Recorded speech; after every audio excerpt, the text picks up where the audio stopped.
Boa noite, gente. Tudo bem? Em primeiro lugar, obrigada ao Educativo do CCBB pelo convite e obrigada a todas e todos por estarem aqui nessa noite para a gente conversar sobre uma cidade à altura das crianças. Eu vou começar falando um pouquinho do que eu faço.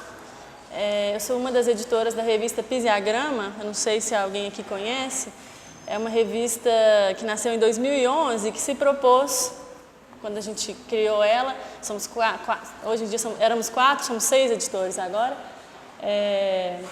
a ser uma revista que debatesse espaço público e que fosse também uma forma de criar um espaço público de debate também para a sociedade e para pensar as questões da cidade, as questões do país. E a gente gosta de dizer hoje que ela nasceu como uma revista sobre espaço público e hoje ela é uma revista sobre questões urgentes. A gente tenta muito fazer uma interseção entre áreas do pensamento diferentes, tipo arquitetura e urbanismo, mas também antropologia, geografia, economia, sociologia, enfim. E aí a Pisiagrama, como ela nasceu como uma revista sobre espaço público, o nome dela acho que é bem autoexplicativo. Pisiagrama, é um convite mesmo para pisar a grama. E nasceu de uma irritação nossa, dos editores, com essas plaquinhas infames que a gente vê por todo lado, de não pise a grama ou não pise na grama. E de uma sensação nossa de que o espaço público no Brasil, nas grandes cidades brasileiras, ele tende a estar sempre ou negligenciado. Então a gente vê, sei lá, parque abandonado, a grama mal cuidada e tal, ou super protegido, cheio de barreira, de placa, de cerca. E aí a Pisiagrama é bem essa vontade de pisar mesmo, de acessar esses espaços, de criar outros espaços também. E esse tema da cidade para as crianças é um tema que, de certa forma, está presente em todos os números da revista. A revista ela tem números temáticos, mas que em mim esse interesse se consolidou muito a partir desse número aqui, que é o número 7, que foi sobre passeio. A gente está agora no número 14 já da Pisiagrama. E esse número discutiu muito o acesso à cidade, pedestre, ciclista, a possibilidade de circular, enfim. E aí nesse número eu escrevi um texto sobre a cidade das crianças. E o que é legal, acho que assim, eu coloquei essa capa para mostrar para vocês, para falar um pouco da Pisiagrama e também para falar dessa capa especificamente e dessa imagem, que eu acho que é uma imagem muito emblemática, que diz muito sobre as nossas cidades e particularmente sobre Belo Horizonte. Essa é uma imagem de 1966, de uma grande obra urbana desse ano, que chamava Nova BH 66.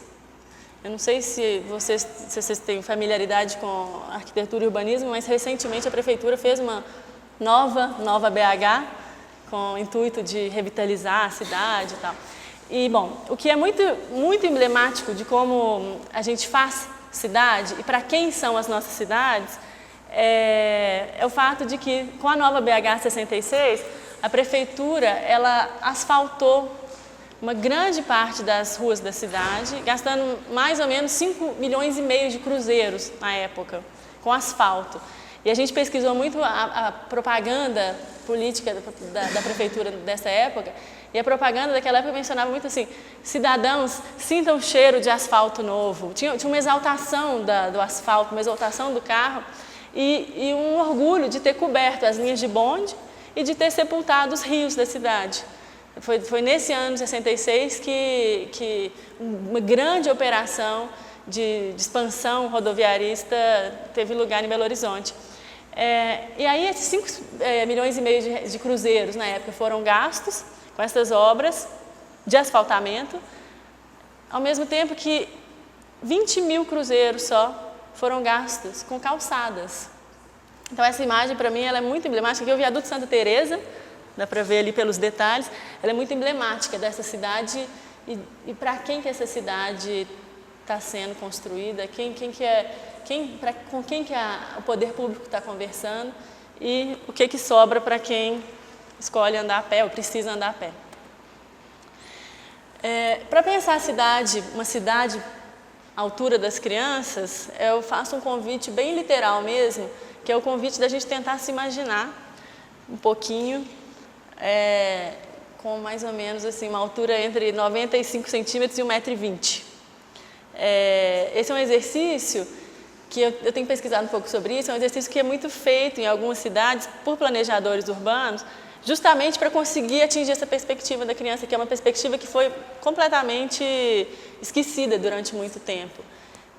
E quando a gente ajoelha e começa a olhar a cidade ajoelhado, a gente vê as mesmas coisas, claro, que a gente vê no nosso dia a dia. A gente vê calçada onde não dá para parar, carro parado no passeio, a gente vê aridez, árvore cortada, a gente vê sujeira, a gente vê passeio esburacado, mas quando a gente está de joelhos, eu acho que essas imagens e a cidade, nessa altura, o que se evidencia é a hostilidade de tudo isso, sabe? Eu acho que fica muito claro que tem uma coisa muito violenta em torno da gente, que a gente está acostumado, mas o que é para uma criança andar sozinha numa rua dessas? O que é para uma criança circular sozinha na nossa cidade hoje? Acho que essa é uma perspectiva que a gente precisa muito recuperar para a gente poder pensar o que a gente quer da cidade amanhã. O pedestre e o ciclista, eles tendem a entrar nas estatísticas oficiais como uma categoria chamada de transporte não motorizado. Esse aqui é um gráfico da divisão de modais. Modais são formas de deslocamento nas cidades. E aí vocês podem ver que, bom, são datas diferentes porque é difícil coletar dados para algumas cidades, mas enfim, o que a gente percebe é que geralmente pelo menos 1/3 dos deslocamentos nas grandes capitais brasileiras é feito por não motorizados. Então assim, tem uma grande quantidade de gente circulando a pé e de bicicleta. E no entanto as políticas públicas elas são voltadas para aquele outro terço ali, que é o dos deslocamentos motorizados e principalmente os deslocamentos de veículos individuais. E o que é muito curioso é que o azul é transporte coletivo e o rosa é individual, motorizado, os carros. Na verdade, como esses números são um pouco antigos, hoje em dia o que a gente observa é que o azul diminuiu muito por causa de toda a negligência com o transporte público, enfim, tem uma migração enorme para o transporte coletivo individual motorizado, principalmente motos, e o transporte coletivo vai perdendo força nas cidades. Enfim, isso é só para a gente discutir um pouco o que é essa estatística que começa, na verdade, um fenômeno que começa com a estatística, que define pela negatividade do movimento uma categoria de deslocamento. Assim, então, eu sou pedestre porque eu não tenho um veículo motorizado, porque eu não tenho acesso a um veículo motorizado. Então, assim, a gente já começa como um não. Eu não tenho, eu sou não motorizado. E aí, tem um pesquisador italiano que chama Francesco Tonucci, que é uma pessoa muito interessante, que tem vários livros sobre a criança na cidade, e ele tem uma imagem que eu acho incrível, que ele fala que as nossas cidades hoje, o que a gente vive nas nossas cidades hoje é uma espécie de fábula às avessas. Então, o papel que tinha o bosque, até pouco tempo atrás, para a criança, no imaginário da criança, e o bosque no sentido de um lugar misterioso, com perigos escondidos, meio obscuro, onde tudo... Desculpa, gente, eu baixei sem querer. Onde tudo podia acontecer, coisas terríveis podiam aparecer, de repente ele é substituído pela própria cidade. E aí o que a gente vê é um confinamento cada vez maior das crianças que ficam atrás dos muros e a cidade, de fato, se tornando um lugar cada vez mais inseguro por falta de convivência no espaço público. E como que seria retomar as ruas? O que seria uma outra imagem de cidade? Essa imagem aqui ilustra esse texto que eu publiquei no número 7 da Physiagrama, e é uma imagem que eu acho particularmente inspiradora, assim, esse menininho circulando sozinho com a mochilinha dele. Isso aqui é o viaduto do Chá, em São Paulo. Eu não sei se vocês conhecem São Paulo, mas isso aqui é em pleno centro de São Paulo. E a possibilidade dessa criança que se desloca sozinha no centro de uma megalópole brasileira é simplesmente uma abertura de possibilidades. Por mais precárias que sejam as ciclovias no Brasil, por mais precária que seja a condição de circulação, o que se abre aqui é realmente uma brecha para uma outra cidade possível. E o fato da criança poder circular sozinha aponta para um futuro de cidade bem interessante. Aí eu trouxe para vocês essas fotos que são da cidade de Assen, na Holanda. Esse aqui é um modelo de cidade inverso àquele que a gente estava vendo, né? de predominância do automóvel. E aqui no centro de Assen, carros não circulam mais. O centro foi totalmente fechado para carros e tem uma grande... As antigas ruas de carros se transformaram em grandes rotas de bicicletas. E as crianças, desde muito cedo, elas circulam nas próprias bicicletas ou então carregadas pelas mães e pais. E tem várias cidades que têm esse caráter assim, muito ciclista e são cidades muito interessantes assim, em vários sentidos. Tem um site que é sobre a cidade de Copenhague, que coleta informações e fotos sobre a cidade de Copenhague, e o autor desse site ele fala muito sobre o senso de orientação das pessoas em Copenhague. Ele fala que as pessoas em Copenhague, o mapa mental delas, ele não é feito por ruas. Então, você pergunta para alguém, aonde fica a padaria tal? Dificilmente a pessoa vai te falar, pega a rua, sei lá, Amazonas e vira no São Paulo. O mais provável é que a pessoa te fale, depois da padaria de depois do banco, que tem um banquinho na frente, você vira à direita e vai ter um portão amarelo, e depois tem um sapateiro.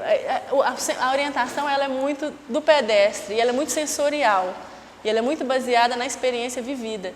E isso, a gente vai ver, para a criança, é muito importante. A experiência da criança, a experiência de cidade, caminhar pela cidade, é alguma coisa que pode ser muito forte em termos de educação.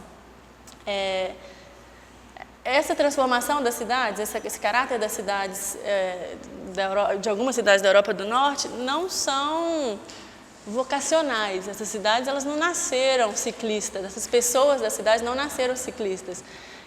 Até muito recentemente, tipo até os anos 50, eles tinham mais ou menos o mesmo paradigma de desenvolvimento que a gente tem aqui, ou seja, era priorizado o carro e os ciclistas eram aqueles 30% ali não motorizados. Mas as pessoas começaram a perceber que tinha alguma coisa errada. E o que é legal, eu acho, aqui é falar assim, Copenhague, Amsterdã, Assen, várias cidades na Alemanha, elas são cidades cicláveis hoje porque muita gente no passado fez muita manifestação, fez muito ativismo e lutou muito por isso. Essas imagens aqui são de uma manifestação que aconteceu em toda a Holanda, só que em Amsterdã, nos anos 70. Era uma manifestação que tinha como tema "Parem de matar nossas crianças". Em 71, os números que eu tenho são de que mais de 3.000 pessoas morreram atropeladas na Holanda, que é um país micro, muito pequeno. E entre essas 3.000 pessoas, mais de 500 crianças morreram.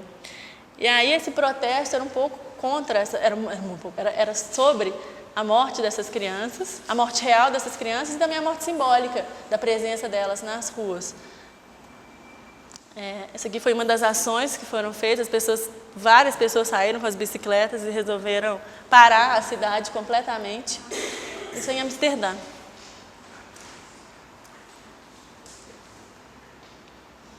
E, bom, aqui a gente volta para aquelas imagens da cidade ciclável.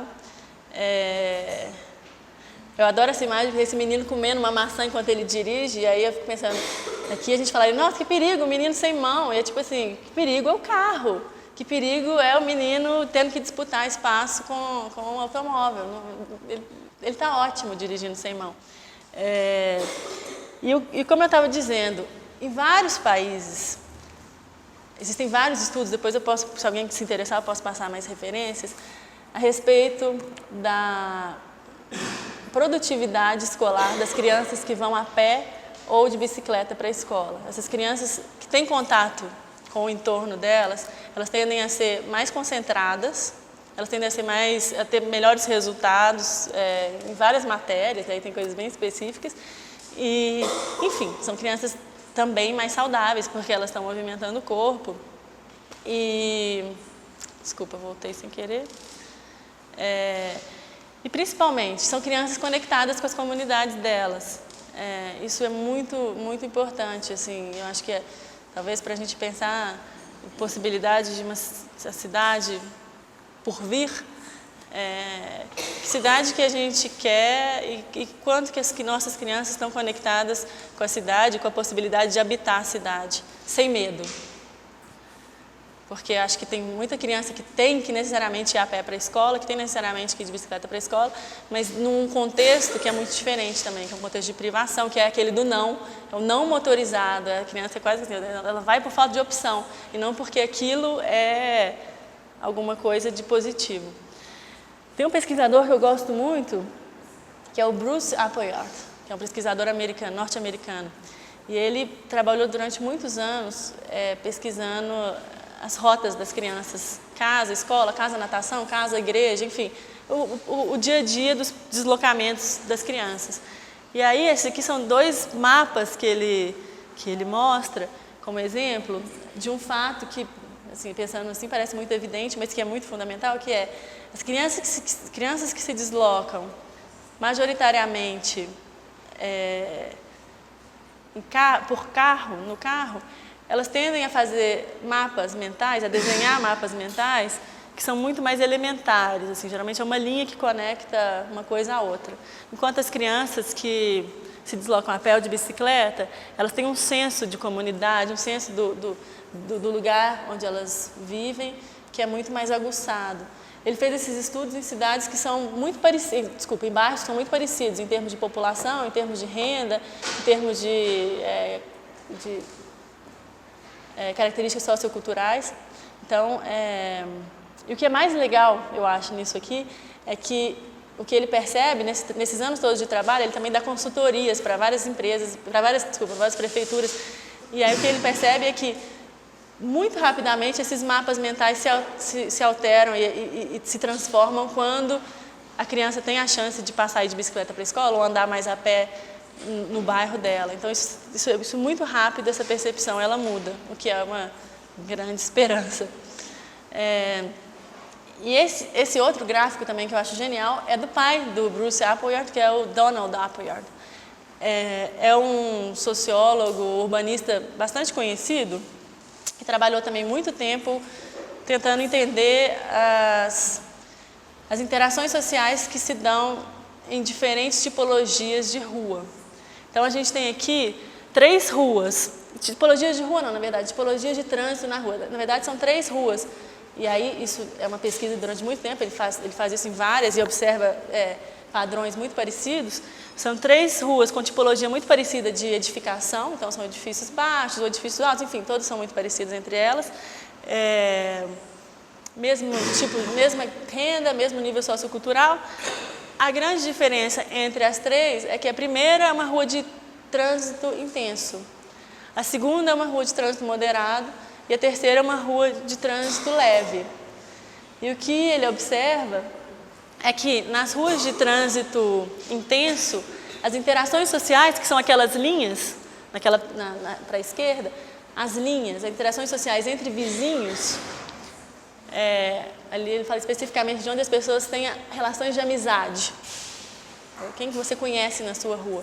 Elas são muito menores do que as interações sociais que acontecem numa rua de trânsito leve. Que as pessoas se cruzam. E aí, da mesma forma que os pontos onde as pessoas se encontram e se reúnem são muito menos frequentes nas ruas de trânsito intenso. Então, isso também é mais um indicador de que o carro... Eu fui falando mal do carro, mas acho que no fundo é isso. O carro é o grande inimigo de uma cidade boa para as crianças. E foi muito pensando nessa possibilidade de crianças que interagem com o próprio bairro, que conhecem a própria comunidade, que reconhecem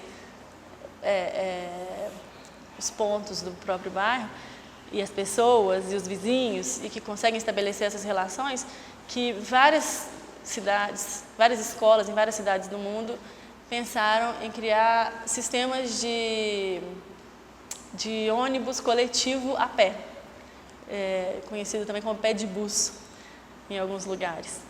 Basicamente, são mães e pais que organizam esquemas de voluntariado. Para alguns deles vão coletando crianças nas suas casas e levam até a escola, de forma que a criança possa percorrer o percurso a pé. E é muito legal porque tem até aplicativo para celular para se organizar grupo desse tipo. Então isso se tornou alguma coisa bem popular em várias cidades. E indo mais longe ainda, um exemplo que eu acho muito legal é esse de Pontevedra, que é uma cidade na Espanha, que tem como política pública abraçar o pedestre e a vida pedestre. Acho que o principal atrativo turístico de Pontevedra é ser uma cidade pedestre. E aí eles criaram, além de um sistema de deslocamento, casa, escola, para as crianças, que vai além do pé de bus, porque basicamente eles tentam fazer com que as crianças se desloquem autonomamente, colocando voluntários ao longo do caminho.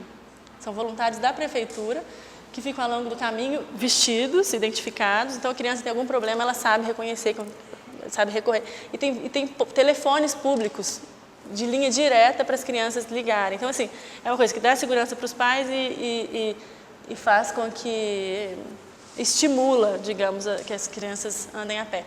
E eles fizeram também esse mapa que chama Metrominuto. É uma espécie de mapa de metrô, mas para deslocamento a pé. Então, é uma imagem dos deslocamentos possíveis na cidade e o tempo que se gasta de um ponto até outro, o que evidencia muito quanto que alguns deslocamentos são muito rápidos e alguns deslocamentos que a gente faz de carro poderiam perfeitamente poderiam ser feitos a pé. Eu acho que esse mapa ele é genial nesse sentido. Outro tipo de ação muito importante e bastante difusa pelo mundo são as campanhas de velocidade máxima de 30 km por hora. Não sei se vocês já ouviram falar disso, mas tem várias cidades no mundo inteiro que estão adotando a velocidade máxima de 30 km por hora no perímetro urbano. Paris é uma delas, só para falar de uma conhecida, mas tem várias outras. Em Paris, a cidade inteira está virando tráfego de 30 km por hora no máximo, menos nos grandes eixos, em que o máximo é 50. Em Belo Horizonte, tem algumas experimentações nesse sentido, ainda muito incipientes, e eu acho um tanto quanto precárias, porque o que eu vi até agora são placas de zona 30, tipo essa aqui, que é uma zona 20. Mas a grande questão é que uma zona 20 ou uma zona 30, ou uma política urbana de diminuição da velocidade, ela se faz não só com placa, mas também com radar, polícia, controle, quebra-mola, desvios, enfim, tem várias formas, inclusive físicas, de construção da cidade e das vias de deslocamento que ajudam a diminuir o trânsito. E o que é legal nesse tipo de situação é que tem vários estudos em várias cidades que diminuíram a velocidade. O ruído na cidade cai pela metade, na maioria dos casos. E a qualidade do ar melhora também, eu não sei dizer exatamente quanto, mas o ruído eu sei que é metade. A qualidade do ar com certeza também melhora. E, óbvio, aumenta a segurança, não só porque tem menos gente sendo atropelada, mas também porque tem mais gente na rua. Essa aqui é a placa típica das zonas locais, em várias cidades do mundo. Também em primeiro lugar foi a Holanda, que implementou isso, também fruto daqueles mesmos protestos que a gente viu nas imagens. Eles também deram lugar a uma política de ciclismo e também isso aqui, é uma tentativa de fazer com que os carros convivam com os seres humanos e que, sobretudo, eles respeitem os seres humanos.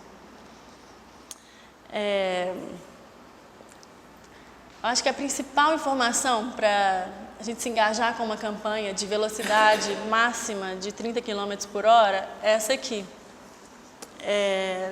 esse gráfico, ele está meio... não está dando para ver muito bem, mas o que está aqui, basicamente, é que um carro a 32 km por hora que atropela um ser humano, se um carro a 32 km por hora atropela um ser humano, o ser humano tem 5% de chance de morrer. Se um carro a 64 km por hora atropela um ser humano, a chance desse ser humano morrer aumenta para 85%. Então, é uma diferença muito radical, de 32 para 64 quilômetros. E o que é mais interessante, e acho que muito importante falar, é que a maioria das cidades, dos grandes centros urbanos, tem uma velocidade média de 48 quilômetros. Porque o que acontece é que você acelera ali para depois ficar parado ali. Então, você está acelerando aqui, correndo o risco de usar seu carro como uma arma para depois ficar parado na frente, enquanto o trânsito poderia ser fluido a 30 km por hora, preservando as pessoas. E, sobretudo, preservando as crianças. Porque se a chance de sobrevivência a 32 km por hora é alta para um adulto, para uma criança a situação já é bem diferente. A criança a 32 km por hora, as chances dela morrer são bem grandes.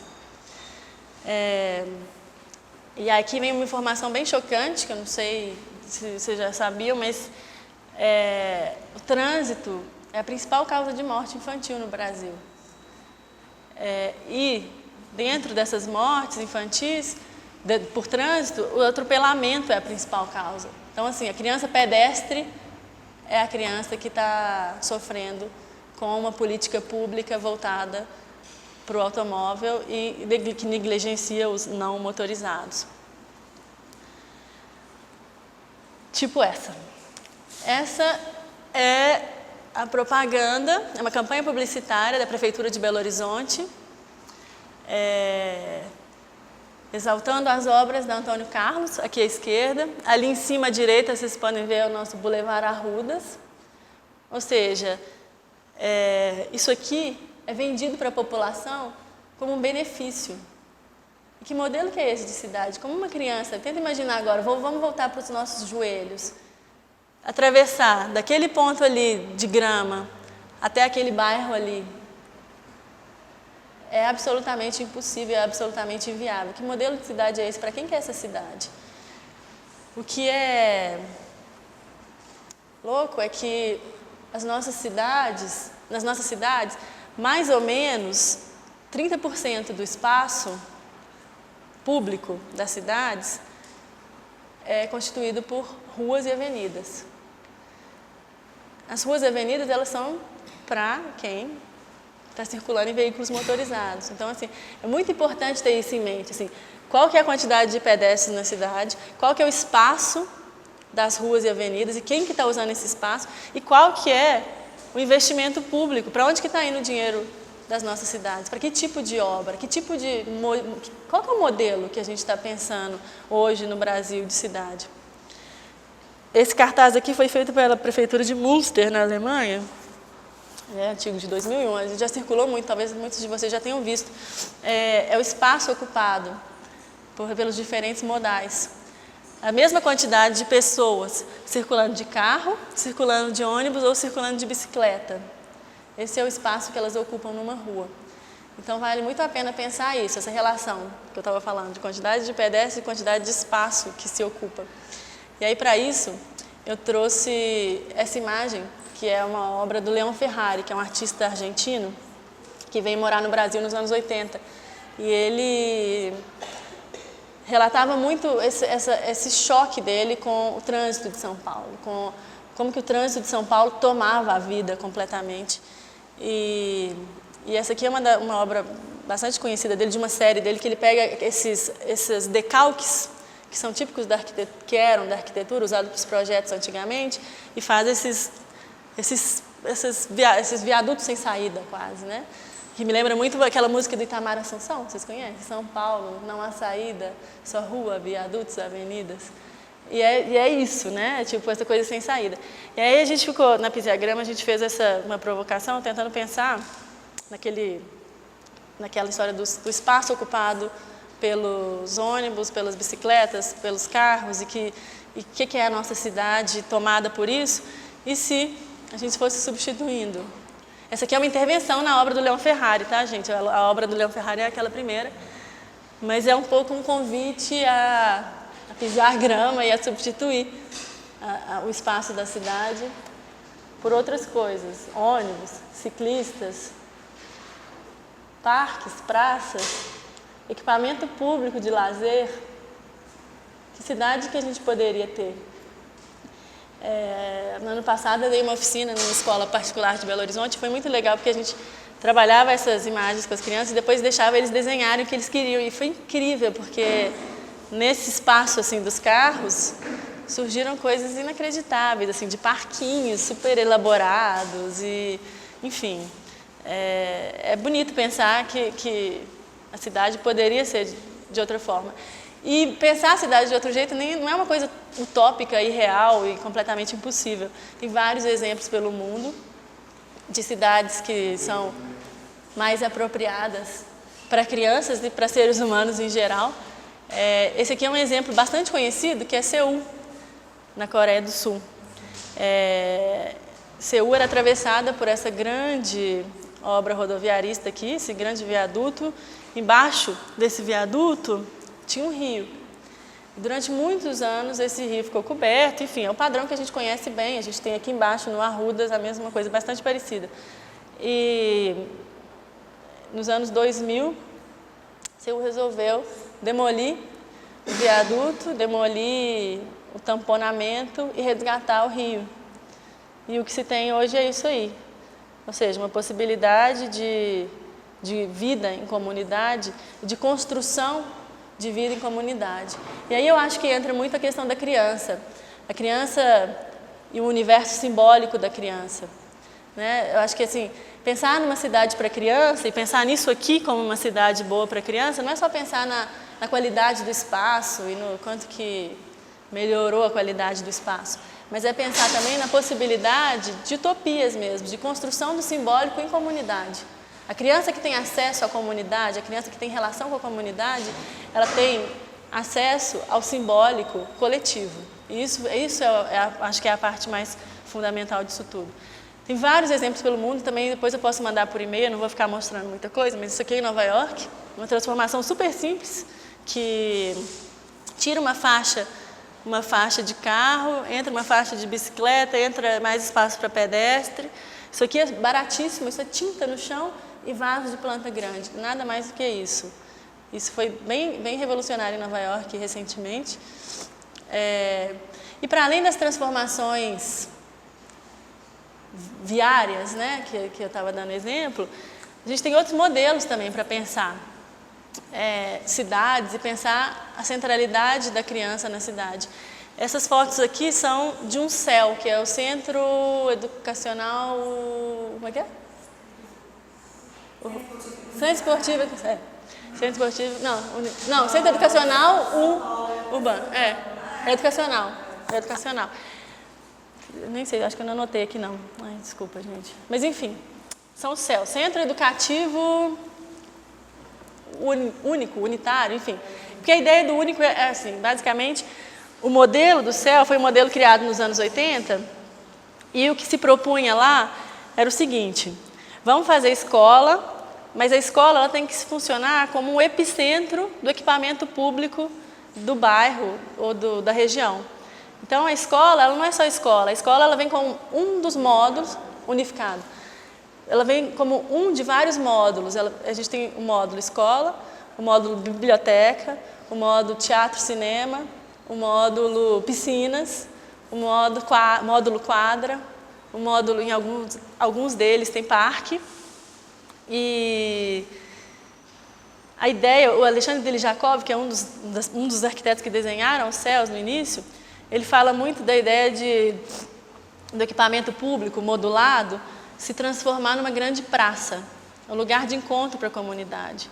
E aí entra também pensar a cidade para a criança, é também pensar equipamentos para a criança que vão além do parquinho, que é essencial, equipamentos que sejam assim, para reunir a criança e para dar protagonismo para a criança dentro da cidade. Se a escola é a praça, e se a escola está aberta para a comunidade, de novo, a gente está falando de uma possibilidade de construção de um simbólico coletivo muito potente.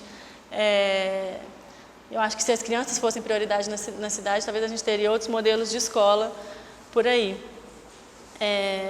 Hoje são 46 CELs em São Paulo e é isso, eles reúnem vários equipamentos públicos. Eles se tornam verdadeiras praças e o que é legal é que tem várias pesquisas, tem uma pesquisa muito legal de umas professoras de Brasília que dizem respeito à questão da violência nas escolas.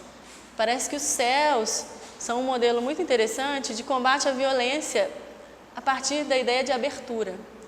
Então, o que essa pesquisa aponta é que quanto mais a escola se fecha, quanto mais a criança se fecha, e quanto mais as possibilidades de diálogo com a comunidade se esgotam e se cortam,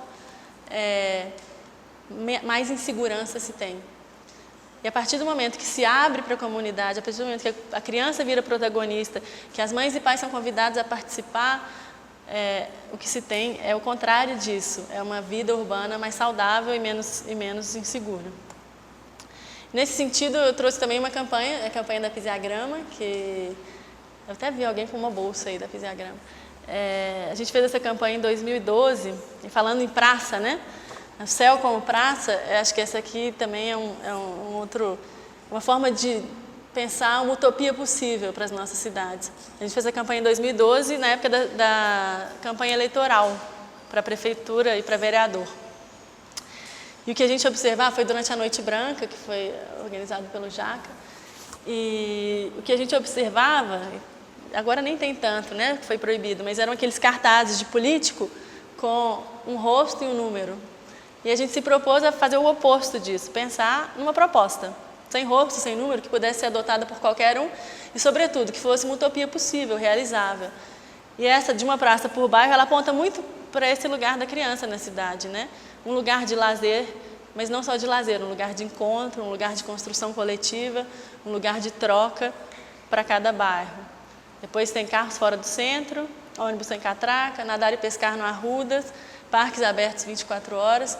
Todas elas, pensando assim, no imaginário da criança, todas elas fazem muito sentido, né? Se a gente voltar em tudo que foi dito aqui, os carros fora do centro, ônibus sem catraca, aqui é mais indireta a relação, mas é isso, tem ônibus para todo mundo e todo mundo pode circular pela cidade, os carros diminuem e as pessoas têm mais chance de acessar qualquer equipamento público. Nadar e pescar no Arrudas, a gente viu isso agora mesmo, né, em Seul, e parques abertos 24 horas, que é outra demanda tão simples, mas tão difícil, né? Já tem vai fazer 10 anos daqui a pouco que essa campanha está aí e a gente não conseguiu chegar nem perto de ter parques abertos 24 horas. Enfim, tudo isso aponta para um coletivo, deixa eu ver como é que está o tempo, para uma coletividade em que a criança poderia ser muito central. E aí eu trouxe também essa placa, eu não sei se alguém já viu essa placa, que foi uma placa que foi instalada na rua Padre Belchior, em 2014, e ela foi instalada como um anúncio de uma renaturalização do Córrego do Leitão, que é o córrego que passa por baixo da rua Padre Belchior. E foi uma placa que causou uma certa comoção na cidade, porque ninguém sabe quem que instalou essa placa lá, mas ela apareceu na rua Padre Belchior, e as pessoas de repente começaram a falar sobre aquilo. E aí os jornais publicaram a notícia de que ia ter uma grande obra de renaturalização, as pessoas começaram a discutir, em volta da placa ficava um tanto de gente conversando, mas isso é um absurdo, vai dar mendigo, aí, não, mas é maravilhoso, vai poder nadar, mosquito dá dengue, enfim. Todo mundo tinha uma opinião, inclusive crianças que passavam, que falavam, que incrível, vamos poder nadar. De repente, o que se teve foi a possibilidade de discutir a cidade e de discutir uma utopia possível para a cidade que a gente não tem, a gente é privado disso. Essa placa saiu no jornal, depois no jornal, o jornal anunciou que a Polícia Federal estava procurando os autores por uso indevido da logomarca. enfim, virou caso de polícia, outros começaram a dizer que era pegadinha, e eu acho que, na verdade, a gente até escreveu um texto na Pisagrama sobre isso, não é nem pegadinha, outros falaram que era obra de arte, e tipo assim, não é pegadinha, não é arte, é política, isso é política. Política é a possibilidade da gente construir junto o nosso imaginário coletivo. E aí, voltando para aquelas antes e depois, aqui a gente tem um depois e um antes, né, da Padre Belchior. A Padre Belchior hoje é essa aí, e esse aqui era como ela era, o Córrego do Leitão aberto nos anos 50, antes da famigerada nova BH 66, que a gente viu no início. E aí, eu acho que é isso, a possibilidade de pensar a cidade, ela é muito fundamental. E aqui entra mais um último aspecto que eu queria trazer, que é a possibilidade das crianças pensarem a cidade. Em algumas cidades do mundo, eu acho que Rosário, na Argentina, Rosário, na Argentina, é uma das mais interessantes nesse sentido. Existem parlamentos cidadãos das crianças. Rosário criou um programa muito legal, que é um programa que seleciona, dentro de cada escola pública, um grupo de crianças que são eleitas por votação, por assembleia, para representarem suas escolas. Depois elas vão para o conselho de bairro e depois elas vão para o conselho da cidade. E elas têm voz na cidade, elas são ouvidas, acho que uma vez por mês ou uma vez por trimestre, elas encontram com os vereadores e elas colocam as pautas delas. Então, é um experimento que tem funcionado muito bem, quer dizer, pelo menos o que eu tenho lido parece ser bem interessante. E é uma cidade que, ao mesmo tempo, além de criar essa possibilidade de discussão comum do nosso simbólico coletivo e da construção de utopias possíveis, ela de fato construiu equipamentos incríveis para crianças. Em Rosário tem o que eles chamam de tríptico da infância, que são 3 equipamentos enormes para crianças interconectados, e cada um tem um foco, um é de educação, outro é de lazer puro, outro é de espetáculos e shows, eu acho. E é um sistema que tem funcionado, parece, de forma bem interessante. E é uma das possibilidades, entre tantas possíveis também, para pensar a criança não só como objeto do pensamento urbano, do pensamento sobre a cidade, mas também como sujeito desse pensamento. E aí, por fim, eu trago essa frase, essas várias frases da Tiki Gonzalez, que é a pessoa que é coordenadora em Rosário de ações cidadãs de cidadania das crianças. E aí a Tiki tem várias frases incríveis, é muito difícil selecionar alguma coisa dela, mas ela fala que as políticas para a infância são a metáfora do projeto, e eu gosto do P maiúsculo aí, de uma sociedade e de seu governo. Elas são a narrativa e são as linhas transformadoras que habilitam a imaginação, a criatividade, o futuro e a busca por igualdade. Até porque é preciso lembrar que tem uma frase também do Henrique Peñalosa, agora que é a hora das frases, que era prefeito de Bogotá, e ele fala uma coisa que é muito evidente, mas que é super importante, que é uma cidade que é boa para as crianças é uma cidade que é boa para todo mundo. E aí, quando a gente fala uma cidade que é boa para as crianças, é uma cidade que é boa para todas as crianças, e não só para as nossas crianças, ou para as crianças deles, ou para, enfim, uma cidade que consiga incluir todas as crianças é uma cidade que chegou lá, em termos de pensamento coletivo. E aí, em outras palavras, o que a Tiki Gonzalez diz o que pensamos para as crianças diz do que somos e do que pretendemos como sociedade. Então é isso, o jeito que a gente trata as nossas crianças evidencia muito, deixa muito explícito, e a gente de joelhos percebe muito bem o que a gente é, que cidade que a gente tem e que sociedade é essa que a gente está construindo. Aí agora, era isso. Se alguém quiser conversar ou tiver perguntas, se vocês tiverem vontade, estou aqui. Também eu coloquei aqui meu e-mail para vocês poderem, se alguém também quiser tirar dúvidas, pode me escrever. Tudo bom? Tem uma tela que você mostra aí de dois quadros, onde retrata desenhos das crianças. Eu queria que você voltasse, se possível. Tá, o dos mapas mentais.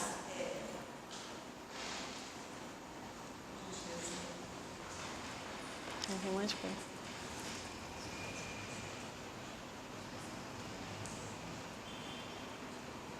Esse. É da sua revista esses desenhos? Não. Esses são desenhos desse pesquisador que chama Bruce Appleyard, que ele... Fala sobre a faixa etária das crianças, 10 anos. porque é muito interessante essa questão desses desenhos aí, e a pessoa fala sobre eles, porque nessa faixa de entre 6 até 9, 10 anos, o lexo mental das crianças, elas têm uma alteração mesmo cerebral. É muito interessante esse gráfico aí, esses desenhos, porque ele demonstra toda a fala que você apresentou.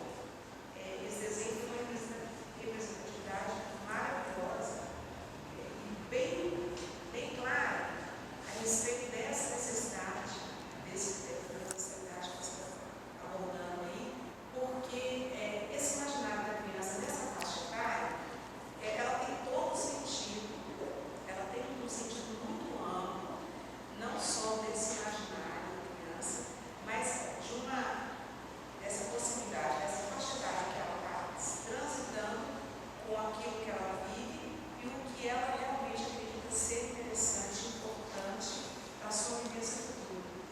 E às vezes os adultos deixam isso passar despercebidos como se fosse algo apenas de um imaginário sem ter uma fundamentação. Mas tem uma fundamentação, sim, dessa alteração desse lexo mental, sabe? E eu acho que esses desenhos retratam isso com muita clareza. E os textos dele são muito legais nesse sentido mesmo, porque ele fala exatamente disso, de uma formação, o que é legal também é que ele fala que é reversível, né? Mas de uma formação da cidadania através do deslocamento. É o momento em que a criança ela constrói a noção de cidade, ela constrói a noção de público, ela constrói a noção de espaço. Então, a noção de espaço e a noção dela no espaço e ela no espaço com o outro. Tudo isso aí tá implicado nesses desenhos. E a criança que se desloca só de carro, ela tende a ter uma noção do espaço e uma noção do outro muito mais pobre, né? Inclusive também no meio, né? Que fica assim mais perceptível aquilo que está no entorno, que quando você está no carro, muitas vezes passa assim despercebido. E esse desenho que elas promovem aí é muito interessante para essa questão. Esse deslocamento a pé, esse diálogo que é tratado ali durante esse tempo de deslocamento, a visão que fica mais ampliada para aquilo que passa despercebido. No caso, a pessoa esteja no carro, eu conversando com outras, assim, fechando essa condição de estar uma visão mais ampliada desse ambiente que está aí a mostra, e às vezes a gente nem percebe. E o que é importante é que são essas crianças que vão ser as planejadoras no futuro, elas que vão desenhar as cidades, né? Então, que cidade é essa que elas vão dar conta de imaginar? Eu fiz esse exercício durante essas oficinas que eu dei nessa escola particular em Belo Horizonte com as crianças de 10 a 13, segundo ciclo. E a maioria se desloca só de carro. E eles têm uma noção de cidade que é um pouco assustada. Eu fiquei muito impressionada assim, com o vazio que eles têm, assim, em termos de mapa mesmo, do que é a cidade. E na hora de passar para o simbólico, né, do deslocamento e do entorno, do que eles têm, é muito vazio e é muito marcado. Eu fiquei muito impressionada, porque desde muito cedo, né, são crianças relativamente pequenas, muito marcado pelo medo. E aí volta para aquela história ali do Tonucci, que fala que a cidade e o bosque, eles se trocam, né, eles invertem a função. E é isso, a cidade, eles têm muito medo, é tipo assim, aqui tem traficante, aqui tem ladrão, aqui tem não sei o quê. É os símbolos que habitam a cidade, que eles desenham.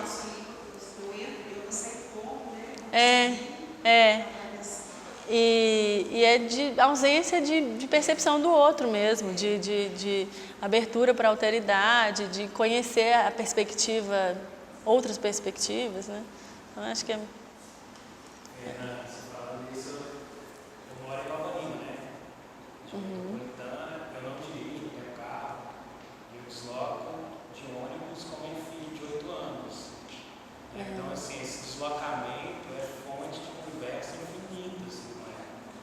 Porque ali a gente tem já uma sinalização, né, dos assentos preferenciais, que a gente já conversa sobre isso, né? A gente já conversa sobre ceder o lugar para uma pessoa, por que fazer isso? Né? Alguém pula o boleto, não paga passagem, sabe? Por que ele está fazendo isso? Né? Já é assunto também. Um ônibus super lotado, a gente entra num ponto onde já está muito lotado, aí alguém cede lugar para a gente, ou alguém não cede, a gente vai em pé, sabe? Então, assim, é interessante você trazer essa dimensão, né, de uma noção do coletivo mesmo, assim, que o deslocamento dá, assim, que a gente tem conversas mesmo infinitas. Imagina. É louco isso, né? Porque o sucateamento do transporte coletivo é um sucateamento de um modelo de educação, no fundo. Educação para o coletivo, educação para o público, educação para a noção. É muito contrapedagógico a gente não andar de ônibus. É muito contrapedagógico a tarifa ser R$4,50 e ser mais barato pegar um Uber. Muitas vezes. Uma criança de 8 anos paga passar. E isso é uma transformação, assim, na vida da família, assim, né? Porque a criança começa a pagar passagem com 7 anos, né? De repente isso aperta o nosso orçamento. Imagina. Então as pessoas deixam de circular mesmo, sabe? Quando a criança começa a pagar passagem. Né? Então esse deslocamento é impedido, né? Esse estar no lugar é impedido mesmo. Questão econômica também, sabe? Eu tenho notado muito isso. Eu morava mais longe, agora estou morando mais perto da escola. E aí, geralmente, eu busco minha filha e a gente volta a pé para casa. A gente tem voltado muito a pé. E é isso, é um momento de... As conversas que acontecem é impressionante, assim, mas por que isso? Por que a rua é assim? Por que os carros não param para a gente passar? Por que a gente tem que correr? Eu não sei se todo mundo tem essa impressão, mas que brutalidade que é o sinal para pedestre. E é isso para uma criança que olha aquilo e ela fala assim, mas por que esse sinal ele dura 3 segundos para a gente? O passo de uma criança, eu tenho que ir puxando ela tem 8 anos também. Eu tenho que ir puxando ela, porque no passo normal dela, a gente não consegue atravessar, porque o sinal fecha no tempo da travessia. Então, assim... Os sinais porque você sempre fica no canteiro central. Eu tenho que muito medo, assim, de passo para frente, uma criança. Eu acho que a gente perde muito mesmo em andar a pé por várias questões, todas essas que são colocadas, mas assim, essa visão que a gente perde desse nosso entorno, sabe? A gente está caminhando com alguém assim, e vai observando que nos remete a alguma história passada, algum fato assim, interessante, alguma árvore, uma planta assim, diferente, sabe? Que gera assunto, que desperta curiosidade e, consequentemente, vai trazer informação. Então, são muitas coisas interessantes que a gente consegue estar atuando assim, a gente não entender. Não tem problema. Mas só para pegar seu gancho, então, enquanto você atende, a Tiki Gonzalez, ela fala, é legal você falar das coisas, como que andar também é ter contato com a história do lugar, né? De repente, um corpo de uma criança na rua é um corpo que descobre também o que foi, o que já existiu ali. Ela fala muito disso, o imaginário de um futuro de cidade, ele passa muito também por sentir, viver no corpo o que é a construção da cidade, as camadas todas que tem na cidade e a história que tem nessa cidade. E tem outra pessoa que eu gosto muito, uma pensadora que é uma psicanalista, que é a Maria Rita Kell, que ela também tem muitos textos. Kell. Ela tem textos ótimos também sobre andar na cidade. Ela tem um texto que a gente publicou que é Olhar nos Olhos do Outro. E aí ela fala muito da riqueza que é andar a pé. Ela é uma pessoa que deixou de andar de carro. Da riqueza que é andar a pé e dos encontros que andar a pé possibilita. E ela fala disso, a gente tem medo dentro do carro porque a gente não sabe o que tem ali fora. A partir do momento que a gente sabe, fica mais fácil lidar. Ela, como psicanalista, ela fala, fica mais fácil a gente lidar com a nossa neurose e com os nossos medos, enfim. É outra pensadora que eu acho bem legal. Tem duas aqui. Não, a gente, na verdade, a gente está fazendo um TCC terminando sobre exatamente isso, sobre a cidade e a vida para crianças. E aí, no começo do processo, a gente foi fazer uma pesquisa com as crianças e a gente foi levar no municipal. Então, a gente pegou as crianças que estavam lá, conversou com os pais das mães antes para ver se eles autorizavam, e aí a gente pegou as crianças até 10 anos, mais ou menos. E aí, antes, a dinâmica era elas desenharem, fazer um mapa da cidade que elas gostariam. E aí elas iam desenhando e a gente ia conversando com elas, vocês precisam do que elas estavam pensando. Quando a gente perguntou como elas tinham chegado no parque aquele dia, a maioria tinha ido de carro ou de ônibus. Mas quando a gente perguntou como elas preferiam andar na cidade, elas começaram a discussão entre elas, assim, e elas concluíram que era a pé, porque dava para encontrar os colegas, porque é exatamente isso, assim, a experiência a pé. E elas todas falaram que gostavam muito de andar a pé, isso foi muito legal. E aí no desenho, assim, a maioria desenhou carro e asfalto e tal. Fizeram bastante árvore. Foi uma experiência bem legal. É surreal, porque o que elas imaginavam não é o que elas veem. Porque muitas desenharam rios, desenharam muito verde, assim, e não é o que elas têm contato, assim, de onde que elas tiram isso, sabe? De onde que elas- Como que é construído esse imaginário? Uma coisa que elas não têm esse repertório. Isso é legal mesmo, né? Tem uma questão que eu acho que é o imaginário clássico do desenho infantil, assim, né? Que é a casinha, o rio, a florzinha, né? Que eu acho que tende a aparecer muito, né? A árvore é uma coisa que está sempre presente e tal. E isso, é esse lugar que ocupa dentro de um imaginário que não é da experiência também, né? Então, acho que talvez o interessante é pensar o que é o imaginário da experiência e o que é o imaginário de uma carga simbólica que a gente compartilha. Mas é legal mesmo pensar até onde que vai cada um.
Isso. E os adultos vão continuar a planejar a cidade de dentro dos carros, né? Tipo, pensar a cidade do carro.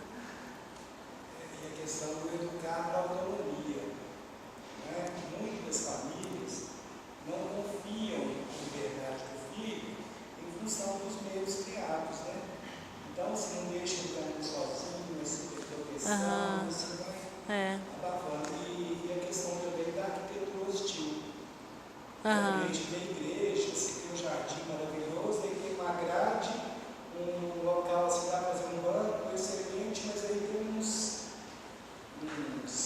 espetos. os espetos, Aham, prédio, né? Assim, que não pode gente. Aham. E o tipo de gente. E o tipo específico de gente. Específico de gente. E eu acho que a gente, nesse contexto, eu acho que a gente tem que pensar um pouquinho o que aconteceu em Belo Horizonte essa semana. A questão da escola sem partido, né? Da escola da democracia, o quanto que isso vai impactar nas nossas crianças da cidade. Né? Pensamento reduzido, o tema que não pode ser debatido, né? A questão do fundamentalismo religioso, a questão da sexualidade da criança, né? Que está tudo envolvido, e na Semana do Educador, os políticos da cidade fazem isso conosco. Né? Então, assim, eu acho que nós temos que realmente vislumbrar no todo o possível, mas, inclusive, dentro dessas emergências que nós estamos vivenciando. Escola cívico-militar, né? Eu sou diretor de uma escola, e a minha escola foi pré-selecionada a virar uma escola cívico-militar. É mesmo?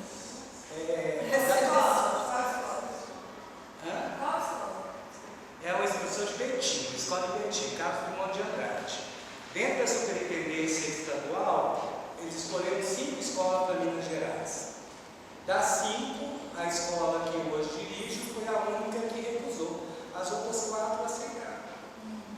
Então, assim, a perspectiva é essa, a perspectiva da disciplina militar. Né? Então, assim, eu acho que essas questões elas são importantíssimas, mas que a gente tem que trazer o debate um pouco para a atualidade, para a gente criar uma resistência e do utopicamente possível, né? As questões arquitetônicas, as questões do transporte, a questão da locomoção, é importante, traz uma série de consideração às crianças. Mas essas questões ideológicas que nós estamos vivenciando no Brasil, eu acho que nesse momento ela é o que mais impactua a educação das crianças e a vida das crianças na cidade. Então, acho que a gente tem que nos fortalecer para buscar uma força, uma resistência para proteger as crianças da nossa cidade. Concordo com você. Eu acho que tem uma questão aí que é até difícil de abordar, porque é uma coisa tão... entra quase no surreal, né? A gente ter que encarar uma coisa dessa natureza. Foi aprovado por muita gente, foram 25 vereadores que votaram a favor do negócio, não foi tipo... Mais do que pensar que o número foi muito alto, foi muito baixo. O número de contras, 8 pessoas votaram contra. A gente tem 41 vereadores. Isso é muito grave, É isso, eu acho que assim, pensar o espaço da criança é uma forma de tentar abordar, sim, a resistência, mas eu concordo que eu acho que proteger a criança vai passar por enfrentamentos bem pesados, e aí acho que a gente vai ter que estar na rua, vai ter que tentar defender essa infância de alguma forma, na rua, não sei, nem sei.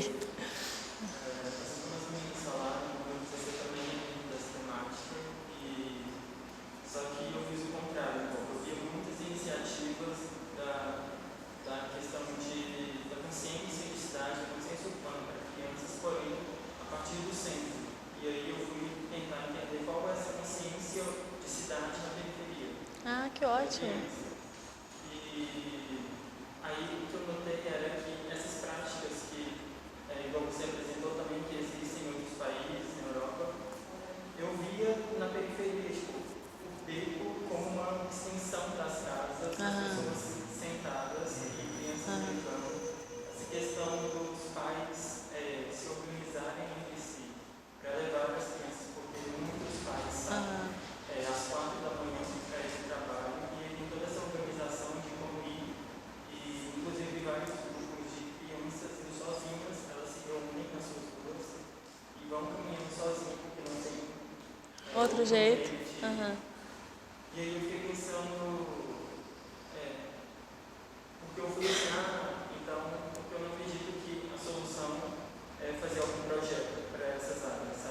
não passa por isso. Mas é como a questão da educação, sabe? Eu acho que a arquitetura também está dentro disso.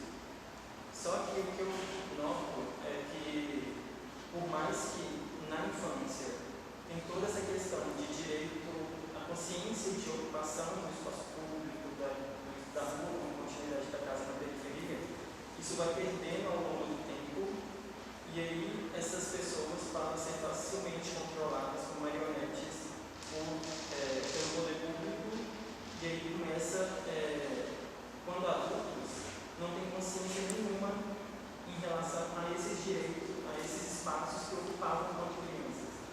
Porque a comunidade que eu estou trabalhando, ela está sendo, eles, em conversa com eles não têm nenhuma noção de lutar pelos poucos espaços públicos que existem no bairro. E aí eu não sei, comentar um pouco sobre isso, talvez o papel porque a gente vai muito como uma questão, vou ver esse problema e vou tentar solucionar de alguma forma. Porém, quando eu cheguei, eu vi que, sabe, está solucionado. Sim. É um problema. Mas eu acho que tem a ver com...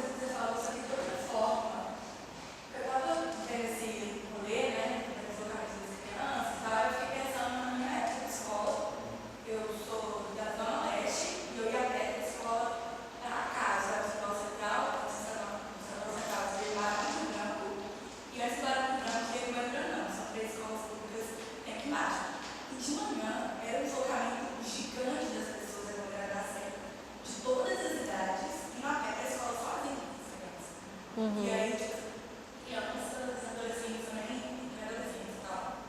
E aí eu fiquei pensando no processo contrário, sabe? Como que isso acontece, não por uma consciência. Eu não acredito que essas pessoas percam consciência de nada, porque elas fazem por puro instinto de sobrevivência, que é muito bom, mas as pessoas precisam se voltar um pouco para isso, as pessoas ficarem mais coletivas.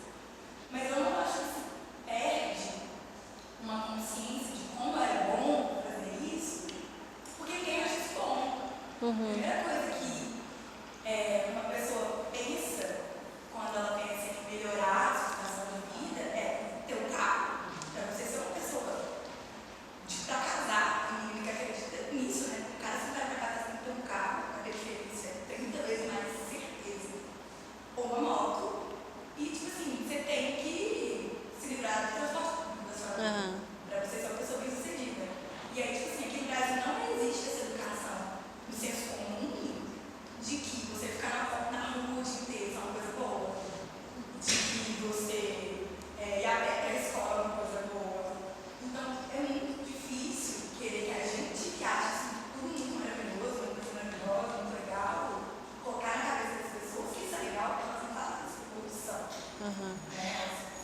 Porque as crianças, o desejo da criança é completamente instintivo, não é o que elas gostariam de estar vivendo, porque o ideal aqui não é esse. Eu não acho que essa ensino de vira-lata e várias coisas a gente gosta muito para achar que isso é uma coisa boa, sabe? Só complementando isso, Ana, que você está falando, também pensar para quem é essa apropriação da cidade, e todo esse discurso ele é elaborado de certa forma, né? Pensando no Brasil, a gente é uma sociedade extremamente desigual. Eu estou pensando em relatos de professoras de escola pública que uma vez contou que ela, dentro do bairro, ela, acho que é na Nova, ela tentou levar o menino para o bairro, para ela admitir que eles conheciam uma praça. De repente ela estava com as crianças na praça, um projeto foi bacana, ela de conhecer e tudo mais, o que aconteceu? A moça morava no prédio e ligou para a polícia para expulsar as crianças da praça. Então, pensando nesse lugar de ocupação da cidade, a ocupação da cidade ela tem corpo, ela tem classe social, e a gente pode pensar isso aqui na Praça da Liberdade. Ela tem gênero. Tem gênero. O que está acontecendo com os jovens aqui? Sábado à noite são os jovens de periferia que são o tempo todo são parados e revistados. Assim. Tudo isso, acho que a gente tem que passar por essas tensões também para falar sobre quem é que está ocupando a cidade, quais são essas crianças que ocupam a cidade. Assim. Porque é isso, a gente trabalha no equipamento cultural daqui, que às vezes chega a gente dar eixo com crianças que é a primeira vez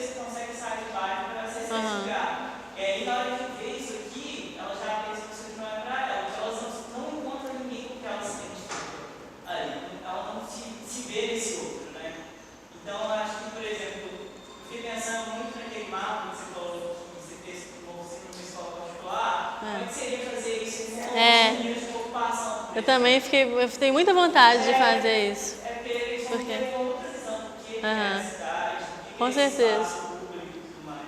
Com certeza. Eu acho que, enfim, eu achei ótimas as colocações, achei ótimas. Porque é isso, realmente, a gente está falando, primeiro, o meu lugar de fala dentro de um paradigma de arquiteto branco, planejador urbano e tal. Mas assim, reconheço e eu acho que realmente tem uma diversidade. Mas o que eu acho, que eu cheguei a comentar, acho que, como é que se chama, Ana? Eu acho que você tem muita razão, assim, no sentido de pensar que é muito diferente quando uma coisa é feita por necessidade e ela é feita por necessidade e contra tudo aquilo que a gente vê como paradigma ideal de progresso, de cidade boa, de estar bem na vida, Então, é aquilo que eu estava falando. A partir do momento que uma pessoa que se desloca a pé, ela é caracterizada pelo não, ela é não motorizada, a partir do momento que o ideal de cidade para todo mundo não existe, ele só existe para quem tem carro, ou ele só existe para quem é branco e para... realmente não dá para pensar que uma pessoa vai levar isso para frente e vai achar que isso é bom. Porque você tem que ser muito guerreiro. A criança ali, ela está simplesmente vivendo a vida dela na cidade. Ela não está ali como... É claro que ela é um ator político, um elemento político, mas ela não está ali como ativista, né? Como talvez um adulto estaria naquela mesma posição. Então...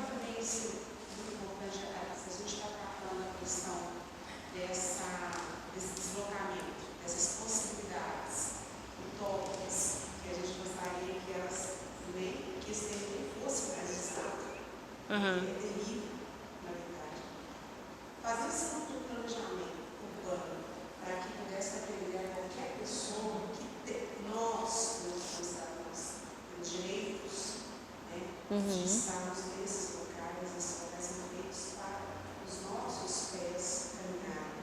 Se a gente colocar as crianças para desenhar, elas desenham sempre beneficiando a todos aqueles que estão.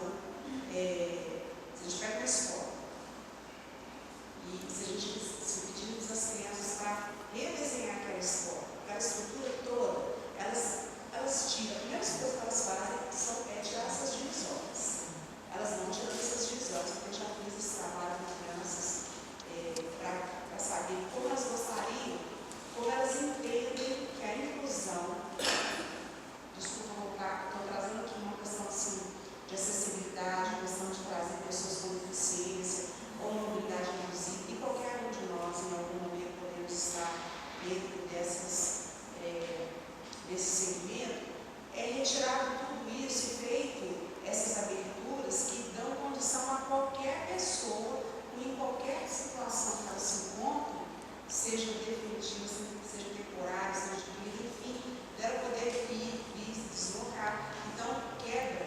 A primeira coisa que essa quebra tem que ocorrer é atitudinal mesmo. Parte é disso. E as crianças, elas têm essa visão, sim. Os meus amigos, eu consigo entrar, eu consigo me sentar nessa cadeira, nesse espaço, mas aquele meu outro amigo não consegue. Por aquele motivo. E as crianças, desculpa esse termo, que é até forte,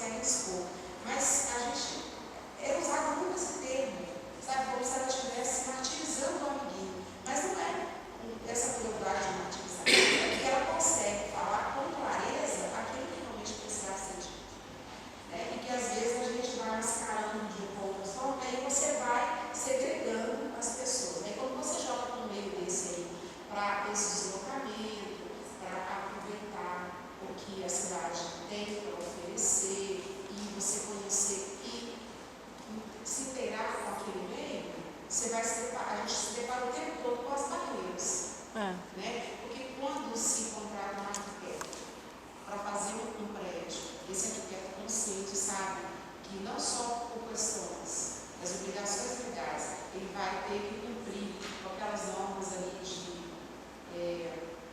do espaço de deslocamento, o tamanho, a largura da porta, o banheiro, enfim, tudo isso que faz a questão, que traz a questão da acessibilidade da área separada, ela não precisaria se a gente tivesse essa mentalidade de que o ambiente deveria e deve ser utilizado e enfrentado para todos, independente da condição que cada um de nós tenhamos.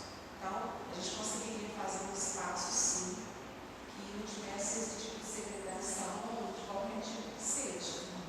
Né? Então, eu estou colocando já mais assim, um lado assim, arquitetônico mesmo, um planejamento onde todos possam ir e vir e tenha essa acessibilidade. A gente não precisaria mas é porque... Mas o que eu acho que o que eles estão colocando é que mesmo o espaço físico, mesmo quando o espaço físico ele é construído de forma a incluir todas e todas, mesmo que, sei lá, você tenha área verde, você tenha espaço entre prédios, você tem pontos de encontro e tal, mesmo assim, num país como o Brasil, você tem uma grande questão, uma gigantesca questão que é desigualdade. A desigualdade ela não se supera só pelo espaço. Eu acho que o que eu procuro trazer é que assim, uma forma de pensar, de abordar a superação das nossas desigualdades é pensar pelo espaço. Eu acho que é uma de tantas outras que tem que ser. Eu acho que assim, é pensar pelo espaço, e mais do que isso, é repensar paradigmas. A gente, a partir de uma noção de espaço, mais do que construir espaços inclusivos, é a gente demandar, por isso que eu trago essas imagens do ativismo, a gente demandar que o poder público e que nós, como coletivo, como sociedade, a gente tem uma percepção do que é a cidade que seja diferente do que a gente tem hoje, que seja uma cidade que dê conta da criança e não só da criança branca, da criança negra.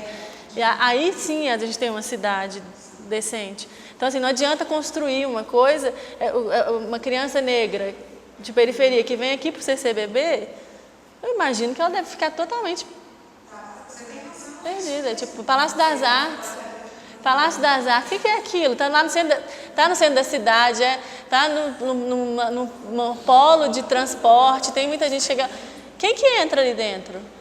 Branco. Aí eu estou falando do meu lugar como professora. Porque eu trabalho numa região mais periférica e eu vim com os meus alunos para cá há um tempo, alguns meses atrás. Nós vimos a exposição, a última exposição. E assim, nós conversamos entre nós, assim, eles colocaram por detalhes assim, todas as sensações que eles tiveram, sabe? A gente fez tipo uma roda, assim.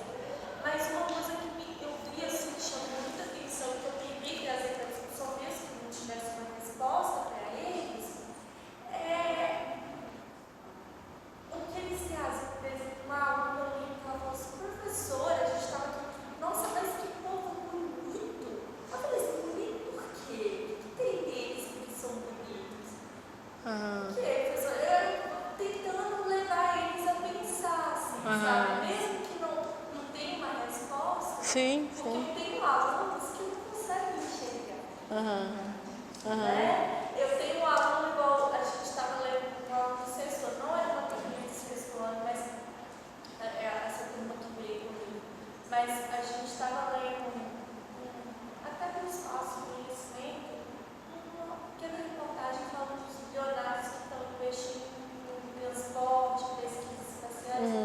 E aí a gente explorando, né, conversando sobre o texto, e um aluno, mesmo a gente conversando sobre essa, um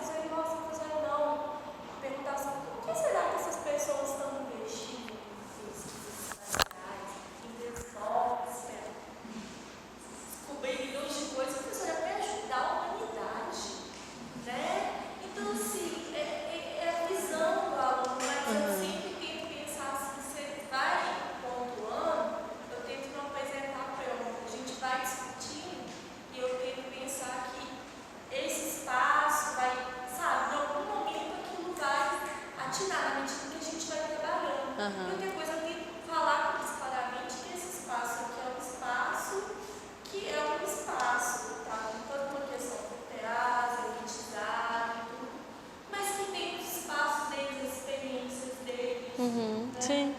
Mesmo valor. Sim. É público. Você vê aqui com os seus alunos uma visita agitada? Então, quando você estava falando, né, sobre esse espaço aqui, quando você falou, né, o espaço que de repente não é acessível, que causa um espanto mesmo, né? Você é um palacete, né, cara? E aí existe todo um trabalho que eu faço parte também dele, que é o trabalho educativo para tornar esse lugar realmente acessível. O acesso arquitetônico é só uma passagem.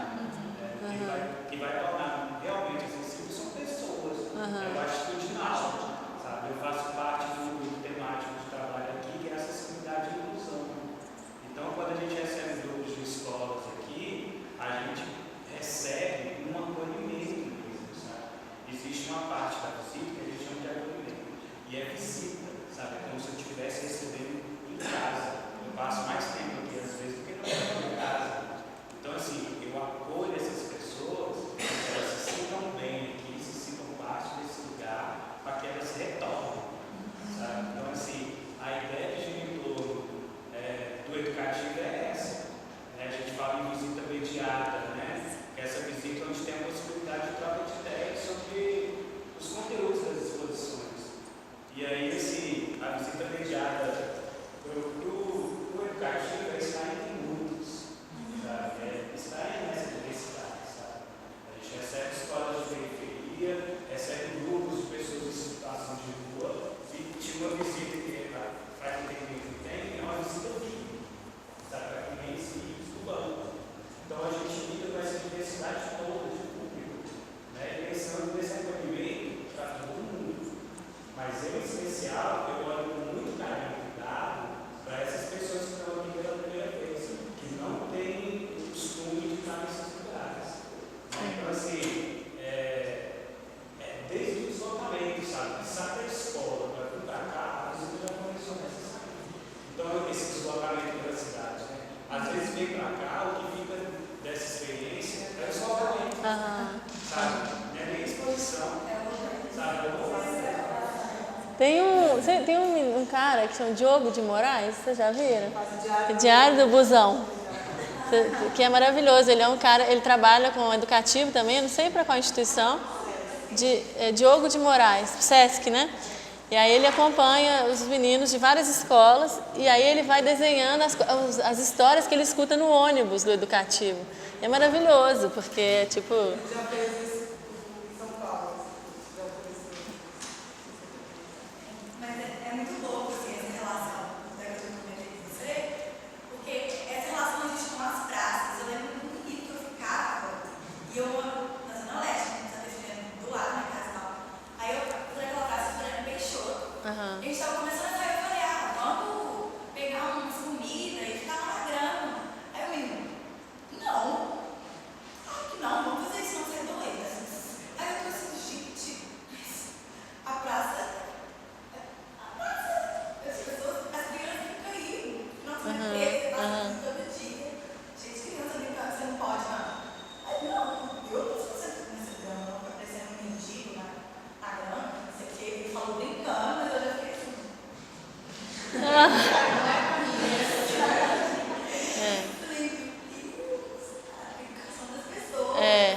Você vê no verão, na Inglaterra, a galera falta aí de calcinha pulando na fonte. E aí, se estiver na Inglaterra, é legal. Que é a mesma coisa do metrô, andar de ônibus, andar de metrô. Eu sou ridícula aqui, se for na Inglaterra, não é. Mas a galera sabe que está ocupado lá para fazer essa depressão. Direto, eu já fiz a pensar lá umas 4 vezes.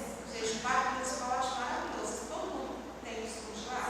Eu acho que é seguro diversificar. Eu sempre tive isso eu acho muito diversificado. Também acho. Eu acho que é um dos espaços mais interessantes na cidade, nesse sentido, porque é muito diverso. Agora, é muito louco que o parque durante a semana fecha. Segunda fecha e. Não, segunda não abre. Às 5 da tarde. Tipo, você sai do trabalho e. Tinha aumentado, Mas enfim. Eu acho que passa por isso, sabe? Tem um trabalho. Enfim, eu acho que tem várias formas de abordagem, todas elas políticas, de engajamento político. Tem engajamento ativista, da gente ir e protestar contra a escola sem partido, por parque aberto, por ônibus sem catraca, para todo mundo circular. Eu acho que tem uma dimensão política, que é essa de tentar, por outros caminhos, tentar pensar em políticas públicas que sejam mais abertas, né? A política pública que determine que o que é legal ou que o não motorizado é tão legal quanto, ou que, enfim, não é uma forma, é um país com uma desigualdade tão gigante que é difícil, né, falar assim, essa é uma solução, tipo, transformar o espaço é a solução, não é uma das abordagens possíveis.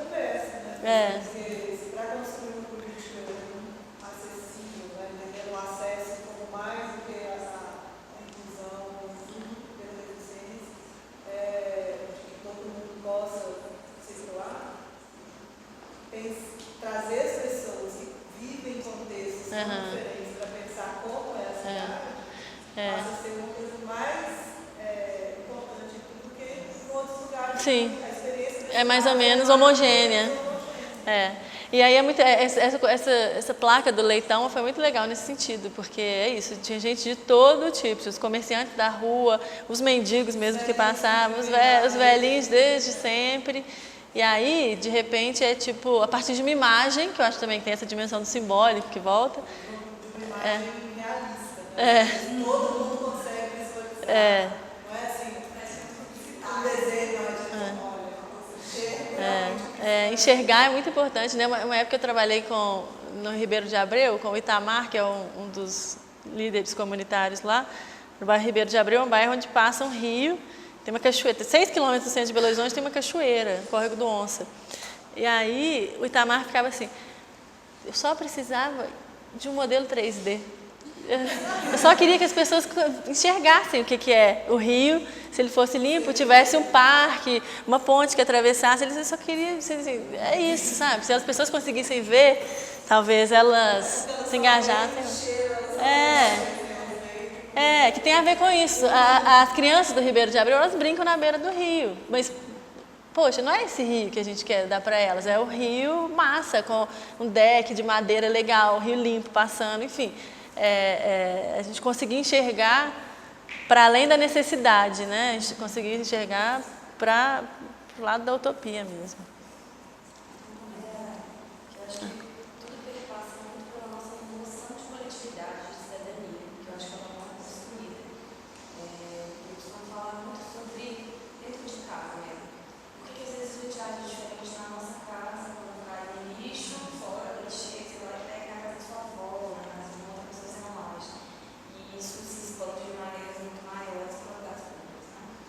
Eu acho que falta um pouco disso para todas as outras questões. E a questão da desigualdade social também é um fator importante, super pertinente que eles falaram. O carro é um status. Então, o carro é um simbólico do bem-sucedido. E não sei se você sabia, Belo Horizonte é a cidade do país com maior número de metropolitanos, mais São Paulo. E por isso a gente vê esse trânsito bizarro diariamente. Então, mesmo que o ônibus seja mais barato e que me deixe na porta de casa, seja mais rápido, as pessoas às vezes preferem usar o carro, gastar 40 minutos de transporte, uma hora e gastar 10. Porque o ônibus está assim com desconhecimento. E também por isso, sabe? Tipo, a imagem da prefeitura é essa aqui de cidade. O que precisa para do jeito que eles entendem que eles anunciam a cidade? Sim, mas eu não acho que nem só isso. Eu moro no centro e meu avô mora de bicicleta. Todas as pessoas que se de bicicleta, eu estava na Fostena, para mim não foi assustador, mas foi escolha. Eu falei assim, não, eu vou me pôr. E várias vezes carros buzinavam. Aham. falei assim, esse é você. Assim, sou bonitinha, de capacete, na minha vida, no sentido correto. Mas foi um hábito de me impor naquela via, nesses horários, e eu já caí, já machuquei, mas não, vou continuar. As pessoas se assustam. Então, essa noção do coletivo, do carro, olhar para o outro, para a bicicleta, para quem está a pé, ou para quem está atravessando um sinal que o tempo não é suficiente, né, que seja uma criança, seja um idoso, uma mobilidade reduzida, seja o pensar que todo espaço público deveria ser ocupado por todos e sem restrições, passa muito por essa noção de coletividade que eu acho que a gente não tem. E quando a gente olha, eu vejo isso como uma questão muito gritante, porque que em outros países isso funciona muito bem. Eu vejo um sentimento nacionalista, um sentimento de coletividade muito grande, que a gente vê nas periferias, que acontece, ou em cidades do interior, que tem essa interação com o vizinho, e às vezes no total a gente não tem. E que, além do cuidado, a luta, a briga, o anseio de demandas para poder público, né? A gente não tem muito essa demanda. Pelo contrário, a gente preza muito mais pela questão da individualidade, do me proteger e não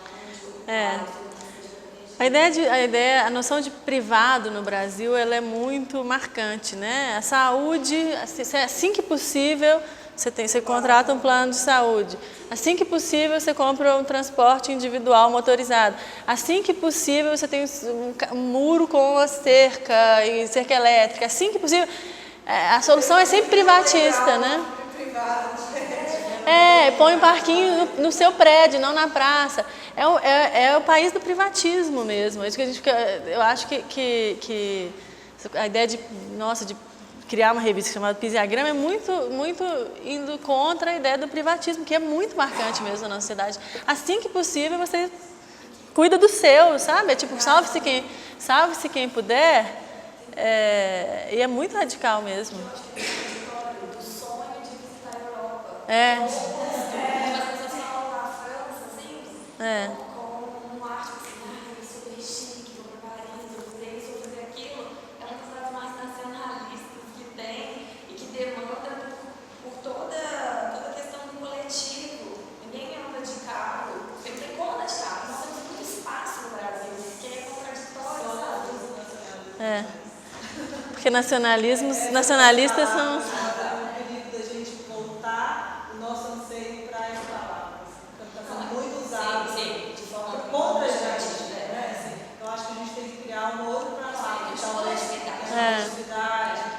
Comunidade, vizinhança.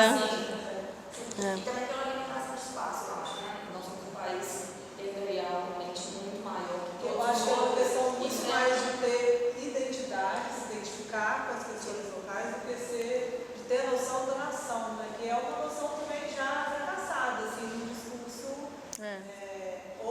A fracassada há muito tempo, que agora existe.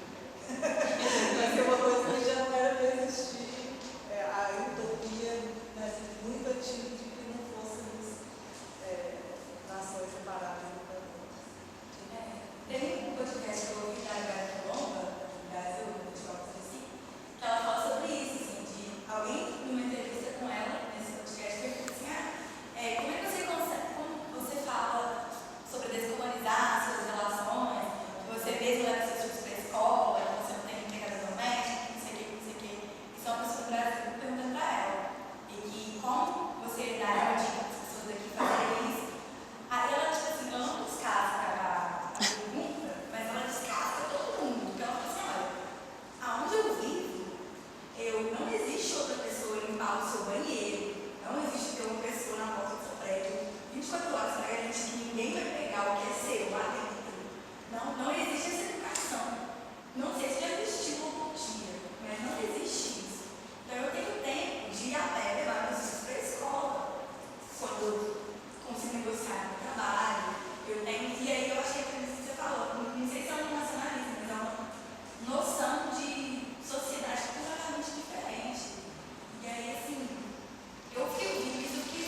privatismo. Privatismo.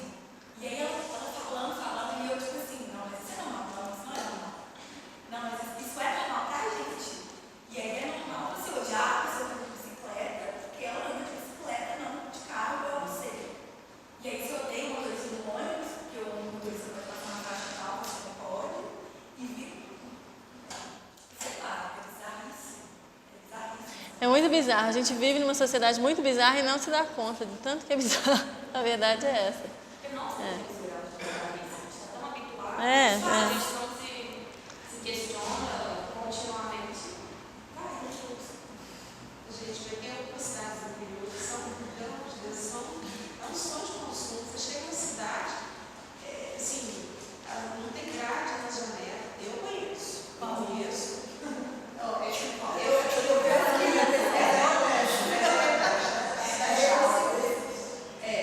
Ela chama-se Murici. Foi de nada. Eu posso afirmar para vocês, sério, é maravilhoso. Nenhuma casa, nenhuma janela tem grade. Todas as festas são feitas com coletivo. Todo mundo vai ter um festival de licor. Todas as famílias se juntam, colocam as mesas, põem as mesas. E ó, aqui é uma cidade turística agora. Eu tenho um balneário lá maravilhoso, próximo a duas praias de Bahia e Espírito Santo. As pessoas saem da praia e vêm para lá. Continuam as mesmas questões, tem sempre a cultura, né? Então você chega assim, ao festival de licor, todo mundo, as portas das casas, né? As mesas, assim, vai tomando os licores, não se paga, não é para vender, é o festival, é para a cidade. Aí vai fazer o festival do pastel, todo mundo. Nossa, gente, é um sonho de consumo, melhor desse meio. Parece que você está sonhando quando você está lá, sabe? Mas agora no centro urbano tem muitas complexidades. Você quer falar, né? Você vai cortar? Não, pode falar, vamos. É porque eu e Bia, a gente faz comunicação. Eu estou trabalhando numa agência publicitária e eu consigo ver muito claro argumentos que fundamentam esse tipo de cidade. Como é fácil justificar a forma que a gente está vivendo, com o trânsito, enfim, etc. E a gente, como que a gente faz para pensar outras vias que mostram o contrário, sabe? Tipo, o trabalho que a Fisiograma faz é pensar em formas de mudar essa realidade. E quais são as outras vias? Por exemplo, eu e Bia estamos fazendo um livro, professores falam disso nas escolas. Como que a gente faz em tempos de tanto retrocesso para pensar nessas outras alternativas e criar esse imaginário coletivo a partir da comunicação e a partir dos nossos próprios espaços, sabe? Eu acho que é muito difícil repensar algumas coisas que a gente já está tão habituado. Enfim, imaginar, mas se tivesse tempo para pensar como que poderia ser diferente e o que a gente pode fazer, assim, ocupando o espaço que a gente está, de levar essa mensagem, que também é uma forma de comunicar, expandir esse ponto de vista para trazer essa transformação. Assim, não é uma pergunta, é alguma coisa que eu estou pensando para todo mundo falar, sabe? E como levar isso da forma mais acessível possível. Aquela do Rio que você mostrou, que não era uma propaganda oficial, mas as pessoas acreditaram e começaram uma discussão a do córrego. Não tem. Então, sabe? E é muito acessível porque estava na rua, todo mundo viu, e era uma coisa que todo mundo se viu sendo representado se acontecesse. Como se gerou uma discussão e como que a gente pode tornar essas discussões mais frequentes. Eu pensando no meu espaço de comunicação. Essa é isso. O que eu estou pensando é mais ou menos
Todos queríamos. Eu acho que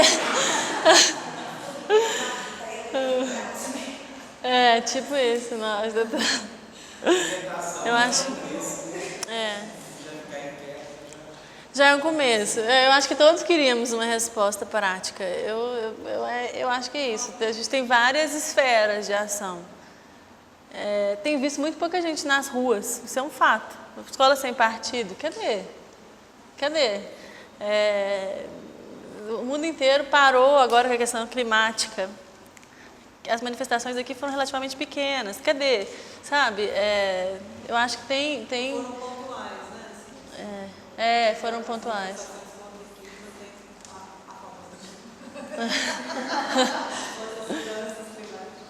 Tem sido muito longas em alguns países. Nós tivemos Um momento.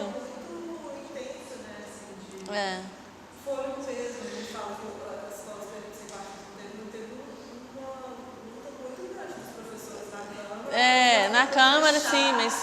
Para os professores Mas eu digo assim... são muito diluídas, são tantas questões que a gente fica diluído. Eu acho que a gente precisa se curar um pouco, né? Se cuidar, porque a gente está numa situação que é isso. Cada dia é uma bomba, né? Cada dia tem uma coisa. E a gente está todo mundo muito desorientado. Eu sinto muito isso. Ninguém sabe para que é isso. Para que lado que eu atiro? Para que lado que eu olho? Para onde você olha tem uma tragédia acontecendo. Tem alguma coisa sendo desmontada. Então, não sei. Eu acho que a gente tentar focar em tipo, minha luta é essa. E tem muita gente. Tem muito coletivo na cidade, tem muita coisa acontecendo, enfim. Esse dia do debate da votação na Câmara, eles não conseguiram, não sei se alguém que estava presente, mas um tempo enorme pregar-se, na verdade, só a construção dele e quantidade de pessoas. Eu não estava presente não, mas eu ouvi falar. Com guardas armados na porta.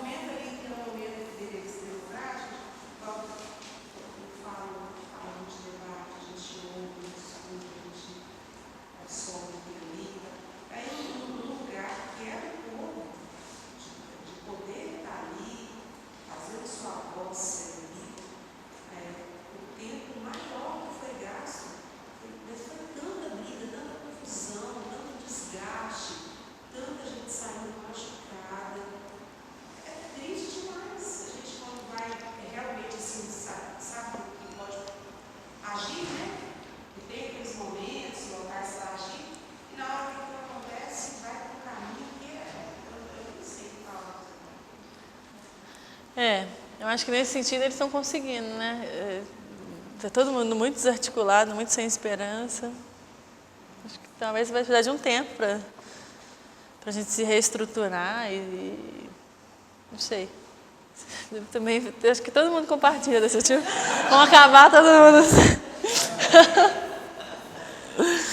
Mas eu acho que a solução é ser contra esse discurso hegemônico da boa tentar fazer assim, o que a gente puder no espaço que a gente está, o que a gente faz, para mostrar que essas outras alternativas em relação ao público são possíveis, mostrar para as pessoas que acreditam que tem outra saída. Acho que é mais, não é uma solução prática, mas eu acho que fazer esse pensar é um começo. Fernanda, o que te despertou esse trabalho que você está nos apresentando? Então, como eu disse, né, eu sou editora da revista Pisiagrama e a gente na Pisiagrama discute muito a questão do espaço público e desse aspecto da privatização da vida, de todos os aspectos da vida no Brasil. E aí acabou que a gente fez aquele número sobre passeio, aí eu escrevi esse artigo e comecei a pesquisar sobre infância. E é um tema que me interessa muito, como mãe, inclusive. Como pesquisadora de cidades, eu acho que tem uma interseção muito legal entre a cidade, uma cidade para mulheres e uma cidade para crianças, esse encontro, uma cidade para... Enfim. Tem muito a ver com segurança, tem muito a ver a cidade, uma política pública para a mulher, tem muito a ver com circulação também, segurança para circular, enfim. Eu acho que passa... E com a segurança dos seus filhos, com a segurança dos seus filhos, com a possibilidade dos seus filhos terem uma experiência de cidade um pouco diferente, minimamente diferente do que está aí, né? Eu acho que, para mim, passa muito por esse lado pessoal também. Pessoal, a gente tem que encerrar a sessão 9. Eu convido vocês a verem o site. No site da Pisiagrama tem tudo que a gente publica na Pisiagrama, está disponível gratuitamente online. Então, olhem lá e qualquer coisa me escrevam.